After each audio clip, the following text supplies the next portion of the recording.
Okay.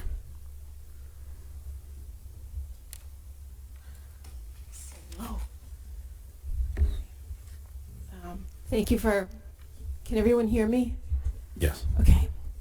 Thank you for having me, and thank you for taking public comment. I really appreciate it.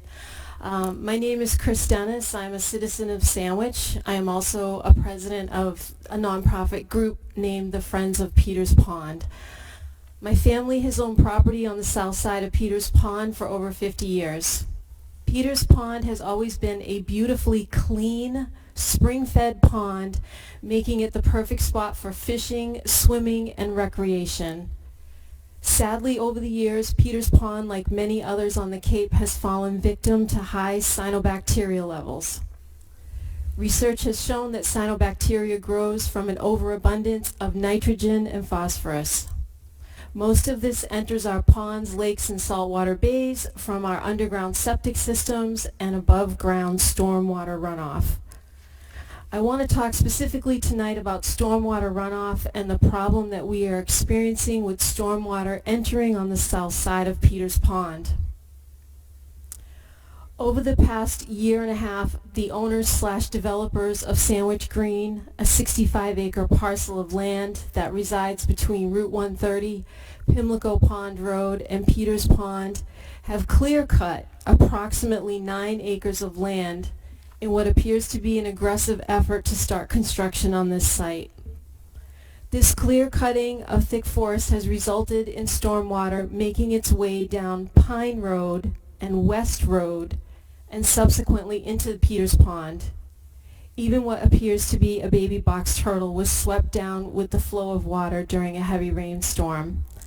I'd like to bring your attention to the handouts that I gave you. If we could just for a moment take a look at that.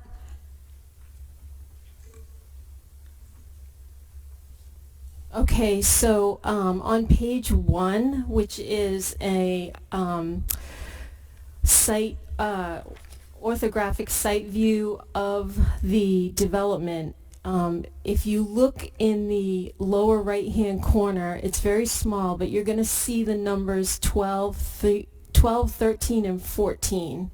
If you look at the this corner right in here.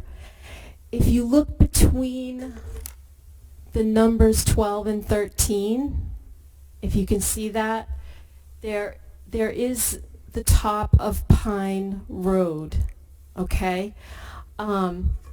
If you want to correlate Pine Road on the large 11 by 17 handout that I gave you, highlighted in yellow, you will see Pine Road, okay?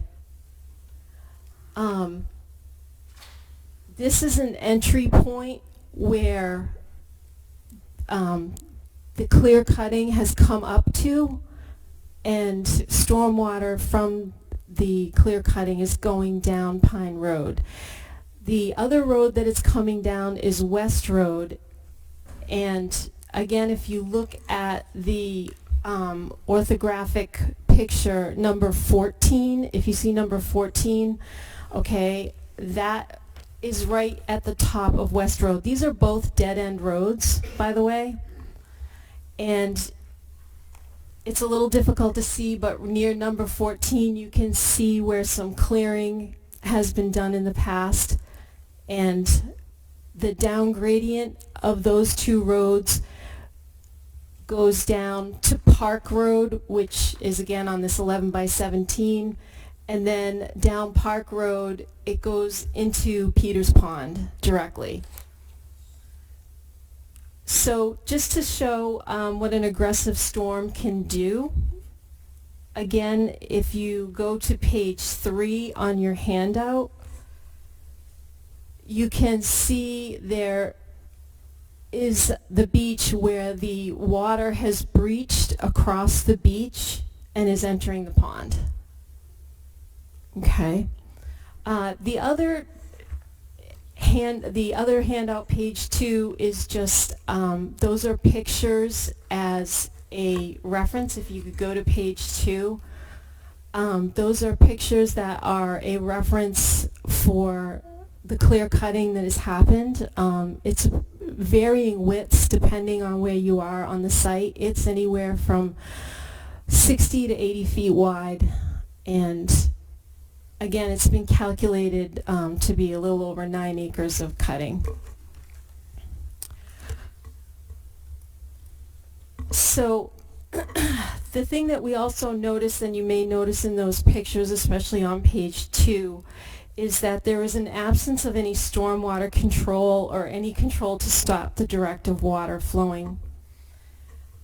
Upon research, it seems that a CGP, which is also known as a Construction General Permit by NPDES, which is NPDES, for any construction site that disturbs more than 1 acre is required in order to manage construction site stormwater control. NPDES is the EPA's acronym for National Pollution Discharge Elimination System. I have pasted the exact description of what a construction general permit is from the EPA on the very last page of those handouts. So if you want, you have that as a reference, and the website is also at the top of that page. Currently, we have been unable to locate any permits or applications for construction or pollution control with regards to this site. Over the past few weeks, my colleague Don Clay and myself have made the planning board aware of these concerns. The planning board director said that they will be conducting a private meeting to address this problem with the developer. I'm informing the board tonight in an effort to bring you all up to date on my concerns as a citizen and as the president of our environmental pond group, Friends of Peters Pond. I want you all to know about the clear cutting without permitting, the stormwater problems as a result of it, and I would like your support as we work with the town officials on resolving some of these problems. I'm available to arrange a time if you would like to see the problem firsthand. You can reach me by phone or email. I want to thank you all for your time tonight to hear my concerns, and I hope you'll take advantage of my invitation to come and see this area for yourself. Thank you very much. Again, Chris Dennis. Thank you.